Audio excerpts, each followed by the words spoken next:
penyakit itu tidak hanya ditentukan oleh jenis penyakitnya, sikap kita juga menentukan. Karakter kita terhadap penyakit juga menentukan. Makanya tetap sakit apapun yang kita miliki, cara berpikirnya harus optimis.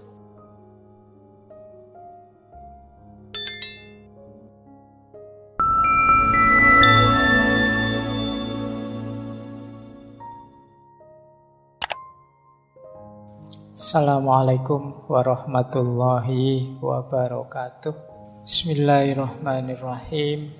Menghadapi semua peristiwa ini ya di sunnatullah dan juga qudratullah. Dua-duanya harus imbang.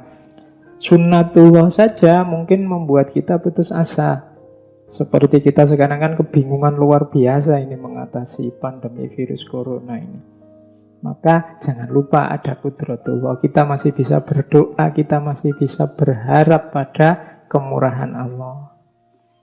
Jadi sebaliknya kalau kita qudratullah saja, ini membuat kita sembrono, membuat kita tidak hati-hati, membuat kita tidak serius hidup. Semuanya dipasrahkan pada Allah. Jadi bukan salah, tapi tidak pas dosisnya. Kita butuh dosis yang mengandung qada juga mengandung qadar. Kita harus memedomani sunnatullah meskipun jangan lupa ada qudratullah. Jangan putus asa. Oke, langsung saja ya. Ini pengantar sebenarnya teori tadi sering saya sampaikan. Cuma siapa tahu lupa. Karena kadang-kadang masih saya lihat di banyak kesempatan ada yang berpandangan sudahlah pasrahkan saja semuanya pada Allah. Ada yang begitu. Ada yang begitu ngototnya dengan program-program, dengan konsep-konsepnya seolah-olah kalau tanpa itu persoalan tidak selesai.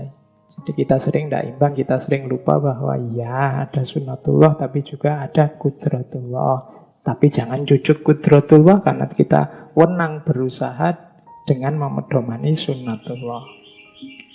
Oke, masuk ke tema kita kali ini, yaitu tentang sakit. Memaknai sakit. Minggu lalu kita membaca bencana. Ini mirip kelanjutannya minggu lalu. Minggu lalu kita dapat bencana, sekarang kita ngomong korbannya. Ini korbannya orang-orang yang sakit kena bencana. Bismillah ya, kita mulai. Apa itu sakit? Kemudian seperti minggu lalu lah kita jelajahi perspektif-perspektif tentang sakit. Kemudian hikmah-hikmahnya sakit, termasuk sedikit nanti masuk ke ranah agama. Jadi kita awali sekarang dari apa sih sakit itu? Saya mengambil konsep dari bahasa Inggris ya. Karena kalau di bahasa Indonesia kelihatannya variasinya kurang detail. Dalam bahasa Inggris, sakit itu kadang disebut disease, kadang disebut illness, kadang disebut sickness. Ini 3 istilah. Maksudnya beda. Dalam bahasa Inggris ini kadang-kadang kita tiga-tiganya kalau di bahasa Indonesia kan ya terjemahannya sakit. Tapi dari yang dimaksud istilah itu sebenarnya berbeda. Kalau disease ini hubungannya dengan tubuh itu sendiri yang sakit. Itu namanya disease. Kepala yang pusing itu disease. Gigi yang patah itu disease. Rambut yang rontok itu disease. Ini dokter itu biasanya pertama-tama yang dilihat ini, yang dicari ini akar penyakit itu di disease. Apa yang terjadi dengan organ tubuh kita? Ini yang perlu disembuhkan. Namanya disease. Beda sama illness. Illness ini juga sakit, tapi Yang dilihat bukan apa yang terjadi dengan tubuh kita, tapi yang dilihat apa yang kita rasakan. Kalau yang disease tadi perlu disembuhkan, tapi yang illness ini harus dikontrol dan diatur. Mungkin rambut kita rontok, tapi rambut yang rontok ini bisa bagi orang tertentu biasa saja, bisa bagi orang tertentu bahaya ini. Gelisah dia. Nah itu illness. Jadi rambut yang rontok bagi saya itu biasa, orang itu nggak rontok ya. Tapi kalau pas ada orang lain rambutnya rontok, kan ada yang panik luar biasa. Itu illness. Ada yang orang tertentu pusing sedikit itu biasalah. Tapi bagi orang yang lain pusing sedikit aja sudah panik. Itu illness. Bahkan ada orang yang tidak sakit tapi merasa sakit. Itu illness. Tubuhnya itu biasa-biasa, tidak ada yang salah, tapi dia merasa sakit. Kalau dalam psikologi kan disebut psikosomatis itu. Jadi illness ini ada bedanya antara disease sama illness. Illness ini rasa individu tentang sakit yang dialaminya. Ada yang ketiga, yaitu sickness. Kalau sickness ini kesepakatan sosial. Jadi konsep-konsep dalam kehidupan kita, dalam budaya masyarakat kita, apa yang disebut sakit, apa yang disebut tidak sakit. Nah, ini namanya sickness. Jadi kalau yang disease itu organ tubuhnya yang memang secara faktual dia sakit, misalnya kukunya copot, kulitnya mengelupas, itu disease. Kalau illness itu yang dirasakan. Kalau sickness ini yang kesepakatan sosial budaya terhadap kondisi sakit. Kan ada masyarakat itu mungkin dulu zaman pengetahuan belum berkembang, mengalami apa, kata masyarakatnya, oh, sudahlah, itu bukan sakit kok, itu diganggu jin mana. Itu konsep sosial budaya. Jadi kesepakatan. Kalau teman-teman mengikuti dulu waktu kita belajar sesinya Michel Foucault, dia bahkan punya teori ya waras tidak waras. Di tengah masyarakat itu juga kesepakatan. Mana yang disepakati sebagai waras, mana yang disepakati sebagai tidak waras. Normal dan tidak normal itu juga kesepakatan. Jadi sakit itu ternyata ada 3 kategori. Itu disease, apa illness, apa sickness. Mungkin disease-nya tidak kelihatan, illness-nya juga kita merasa biasa saja, tapi masyarakat menyebut itu sakit. Itu namanya sickness. Jadi 3 ini nanti beda di tengah masyarakat. Sickness itu misalnya apa ya? Masyarakat menyepakati perilaku tertentu sebagai sakit. Padahal kita sendiri nyaman-nyaman saja, enak-enak saja. Nah itu bedanya illness sama sickness. Mungkin juga disease-nya tidak kelihatan. Yang rusak apa tuh tidak tahu. Nah itu berarti ada beda antara disease, illness sama sickness. Terus dokter dengan ilmunya itu kadang-kadang juga levelnya bisa dia melihat disease atau melihat illness atau melihat sickness.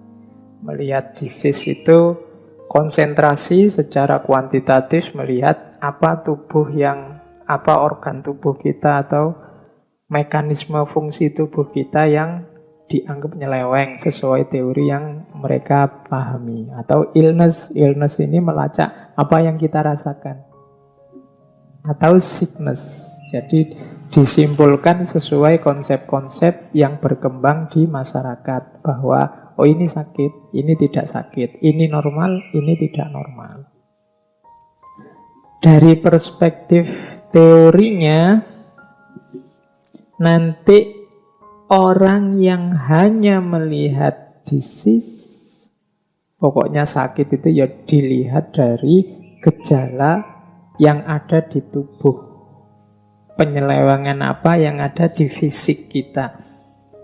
Kalau cara berpikir seperti ini namanya naturalisme. Ada yang kedua instrumentalisme. Instrumentalisme ini hanya melihat illness-nya, melihat rasa sakit yang dirasakan seseorang. Karena kadang-kadang seperti saya jelaskan tadi, ada orang ini harusnya sakit tapi tidak dianggap sakit, tidak dirasakan. Nah, itu yang semacam ini, yang melihat aspek ini namanya instrumentalisme. Ya contoh mudahnya, ya kalau teman-teman ada yang punya pacar ya, kadang-kadang kalau guyon sama pacar itu kan dipukul lah, dicubit lah, dijambak lah. Secara disease, naturalisme, dicubit itu ya sakit, dijambak itu ya rambut merontok ya sakit, dipukul-pukul ya sakit, ya nyeri. Tapi tidak kita rasakan. Kita kelola, kita sikapi sakit itu harusnya sebagai sakit, tapi kan terus kita kelola sebagai menyenangkan. Jadi ada ternyata yang secara disease harusnya sakit, secara illness tidak. Ada orang yang bahkan mungkin sakit berat, tapi daya pasrahnya, sikap mentalnya yang luar biasa, sakit yang seberat itu ternyata tidak dia rasakan berat. Itu kan secara illness dia canggih mengelola rasa sakitnya. Meskipun secara disease kalau dilihat yang terjadi ternyata ya harusnya dia sudah parah. Nah, itu bedanya naturalisme sama instrumentalisme. Ada yang ketiga, konstruktivisme. Kalau konstruktivisme ini melihat sakit itu ya sesuai yang disepakati. Misalnya dulu di awal-awal ciri-cirinya orang corona itu bla bla bla bla bla. Terus waktunya berkembang, ada gejala yang lain atau ada pengurangan gejala. Ternyata mengalami ini saja juga kemungkinan corona. Ini kan aspek sickness-nya, mana yang disepakati. Kesepakatan bersama di antara kita. Ini yang kita sebut sakit, ini yang kita sebut sehat. Di teori konstruktivisme ini ada pandangan bahwa sebenarnya situasi sakit dan sehat itu disepakati bergantung pada perilaku dan situasi masyarakat. Masyarakat kita tidak suka rasa nyeri, maka nyeri disebut sakit. Mungkin masyarakat tidak suka melihat orang gemuk, tidak suka lihat orang mabuk, maka kegemukan atau orang yang suka minum disebut penyakit. Padahal mungkin di negara yang lain orang minum itu dianggap biasa agar asal tidak berlebihan. Nah, jadi itu namanya konstruktivisme. Sakit tidak sakit sesuai kesepakatan masyarakat. Kalau instrumentalisme, sakit tidak sakit, yang dilihat apa yang kita rasakan. Kalau naturalisme, sakit tidak sakit, melihat aspek organ tubuh kita mana yang malfungsi, mana yang tidak berjalan semestinya. Ternyata sakit juga ada macam-macam pandangan. Kita lanjutkan. Insya Allah teman-teman yang saat ini mendengarkan ngaji, kalau saya boleh menebak, pasti semuanya pernah mengalami rasa sakit, pernah mengalami sakit. Bahkan Kanjeng Nabi pun juga pernah mengalami sakit. Tidak masalah, sakit itu manusiawi, bukan aib. Sakit itu jadi aib ketika ada kesepakatan masyarakat yang keliru, mungkin di level konstruktivisme tadi. Jadi sakit itu nanti kita baca sampai belakang ya, sejauh mana bahwa sakit itu kita selama ini menganggapnya musibah, tapi siapa tahu itu anugerah. Nanti di belakang ada konsep itu. Saya lanjutkan dulu ya untuk melihat sakit ini. Kita jelajahi dulu karena insya Allah semuanya pernah sakit. Sekarang kita baca fenomena sakit dalam diri kita. Yang pertama ada aspek internalnya rasa sakit. Ini yang mempengaruhi sakit, tapi ada dalam diri kita. Sakit itu ternyata bahaya tidak bahaya, gawat atau tidak gawat, aspek variabel yang menentukan banyak. Tidak cuma dari jenis penyakitnya, macam-macam ternyata. Kita lihat variabel internalnya rasa sakit. Yang pertama jelas sifat penyakitnya. Ada yang akut, ada yang kronis, ada yang menular, ada yang bawaan, ada yang turunan, ada yang primer, ada yang sekunder, ada yang sudah terminal, macam-macam. Nih, kalau teman-teman ingin tahu satu-satu apa saja yang dimaksud, ya belajar ilmu kesehatan. Apa bedanya akut sama kronis? Cirinya apa sih penyakit bawaan itu, menular atau tidak? Ini turunan apa dapat dari pengalaman sehari-hari? Ataukah ini penyakit primernya apa sekunder? Pusing saya ini memang sakit kepala pusing atau karena penyakit yang lain? Atau sudah terminal apa belum ya sakit saya ini? Nah, itu menentukan sakit. Jadi yang jelas variabel internal penyakit yang pertama ya sifatnya penyakit itu sendiri. Yang penting itu. Yang kedua jangan lupa persepsi kita terhadap rasa sakit. Ini juga menentukan gawat tidaknya penyakit. Ada yang panik, ada yang serius, ada yang cuek, ada juga yang menikmati. Macam-macam loh. Ya kan? Kadang-kadang teman-teman, apa ada Pak sakit itu menikmati? Loh ada yang mengambil keuntungan dari sakit. Alhamdulillah Pak, badan saya panas. Waktunya presentasi saya sejak kemarin deg-degan mau presentasi. Pagi-pagi badan saya panas. Wah, alhamdulillah ini bisa izin ke dosen ini bahwa saya sakit. Loh, itu menikmati. Ada juga orang yang sakit cuek, tidak dirasakan. Ini bahaya. Ada yang panik. Padahal cuma perutnya mules sedikit, paniknya luar biasa. Ada yang seperti itu.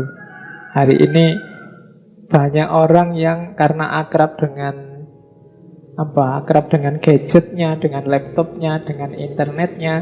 Kita kan selama ini mengandalkan Google mencari informasi macam-macam. Kadang-kadang Google ini juga nambah panik kita. Misalnya, saya sakit kepala, rasanya kok di bagian belakang kepala. Kan terus teman-teman nanti ke dokter mahal, saya cari dulu aja gejalanya lewat Google. Terus kita buka Google. Kita cari penyakit apa sih yang cirinya sakit kepala di bagian belakang. Wah, kita lihat terus Google isinya horor semua. Itu bisa stroke, bisa kanker otak, bisa kita tambah panik. Padahal itu mungkin ya sakit kepala biasa, mungkin kepala kita kurang oksigen atau apa.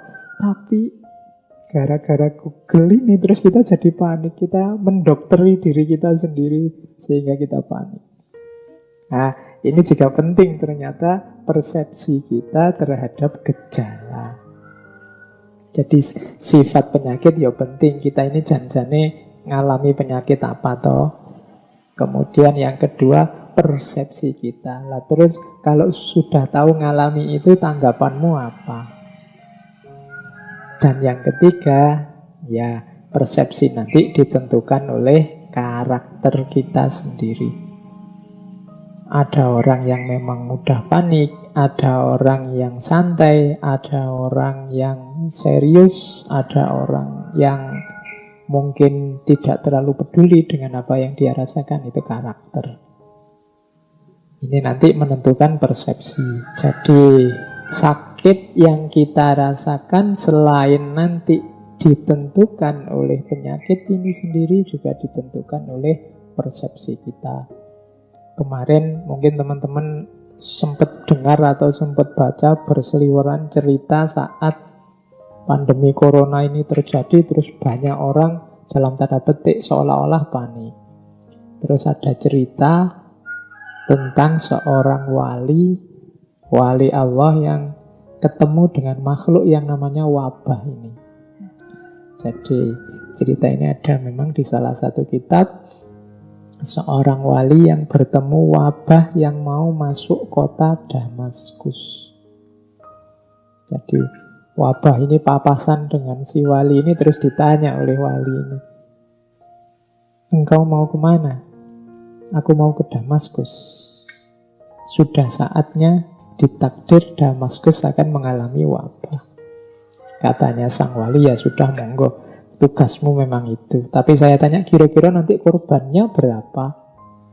Saya dapat amanat untuk sedikitnya untuk mengambil sekitar 1.000 nyawa dari wabah ini.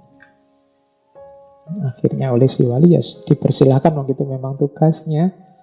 Masuklah wabah itu ke kota Damaskus. Terjadi wabah selama kurang lebih 2 tahun. Setelah 2 tahun, si wabah ini pulang kembali. Ya kok yang dilalah ketemu lagi sama waliullah ini. Ditanya lagi, sudah selesai wabahnya 2 tahun yang lalu? Sudah, ini saya mau pulang. Jadi mengambil 1.000 orang? Ya, jadi saya ambil 1.000 orang. Tapi ternyata yang meninggal 50.000 orang. Loh, kok bisa? Kamu kan cuma bertugas mengambil 1.000 nyawa. Iya, saya ngambilnya 1.000 sebenarnya, cuma yang 49.000 ini panik. Yang 49.000 ini bingung karepe dhewe, terus jadi sakit, jadi meninggal. Akhirnya ya 50.000. Ini cerita ini kita dengar kemarin ya. Banyak yang menceritakan versi ini. Itu maksudnya apa? Ternyata penyakit itu tidak hanya ditentukan oleh jenis penyakitnya. Sikap kita juga menentukan. Karakter kita terhadap penyakit juga menentukan. Makanya tetap sakit apapun yang kita miliki, cara berpikirnya harus tetap optimis. Itu saya bawa quotes dari Hippocrates yang dikenal dengan filosof Yunani yang concern dengan ranah kesehatan. Kapan-kapan kita gali ya gagasan-gagasan beliau. It's far more important to know what person the disease has than what disease the person has. Katanya Hippocrates, lebih penting untuk tahu what person the disease has. Orang seperti apa yang ditimpa oleh penyakit, dibandingkan tahu penyakit apa yang menimpa seseorang. Ini seperti penjelasan tadi sebelumnya,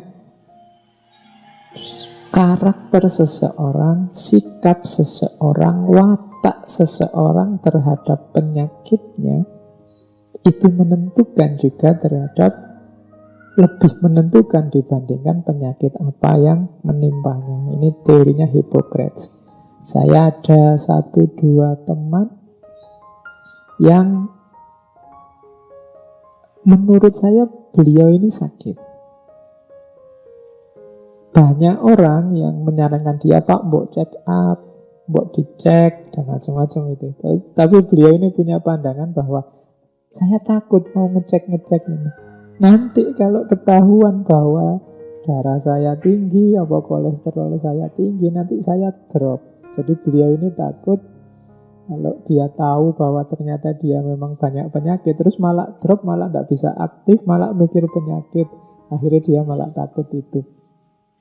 Ya, ini mungkin ada salahnya di level tertentu juga. Ya ada benarnya, jangan-jangan memang begitu.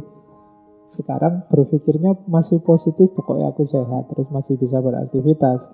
Tapi siapa tahu nanti kalau ternyata setelah dicek malah tahu jadi penyakit, malah kepikiran, malah jadi negatif. Mungkin begitu kan, beliau yang lebih ngerti tentang kondisi mental beliau sendiri. Ya ada juga bahayanya. Jadi hidup itu kan selalu begitu.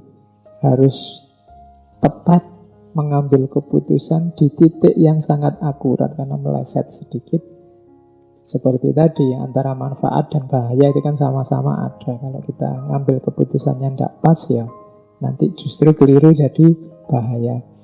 Tapi katanya Hippocrates tadi ini, jadi penyakit itu berarti apa? Tidak sekedar penyakit apa yang nempel ke kita, tapi lebih penting lagi karakter apa yang kita miliki sehingga berpengaruh terhadap rasa sakit. Jadi disease yang berpengaruh terhadap illness. Oke, kita lanjutkan. Kalau tadi sudah variabel X internal, sekarang kita masuk ke variabel eksternal. Di variabel eksternal ini berarti yang berpengaruh terhadap sakit yang kita alami ternyata tidak hanya internalnya saja, tapi juga eksternal. Internal tadi 3 tadi, jenis penyakitnya, kemudian sikap kita dan karakter kita terhadap penyakit. Kalau yang eksternal ini berhubungan dengan yang pertama, dengan masyarakat. Jadi masyarakat juga di sekeliling kita ini juga penting loh, berpengaruh terhadap sakit yang kita alami. Ini masyarakat sekeliling kita ini tipenya menguatkan orang yang sakit, menyusahkan orang yang sakit, atau tipe cuek saja kalau ada tetangganya sakit. Ini juga berpengaruh. Jadi ada masyarakat yang sangat peduli, ada masyarakat yang cuek, atau jangan-jangan ada masyarakat yang tidak peduli. Sakit atau tidak sakit, masih harus menetapi kewajiban-kewajiban kemasyarakatan misalnya. Ini menentukan juga ternyata terhadap kondisi sakit.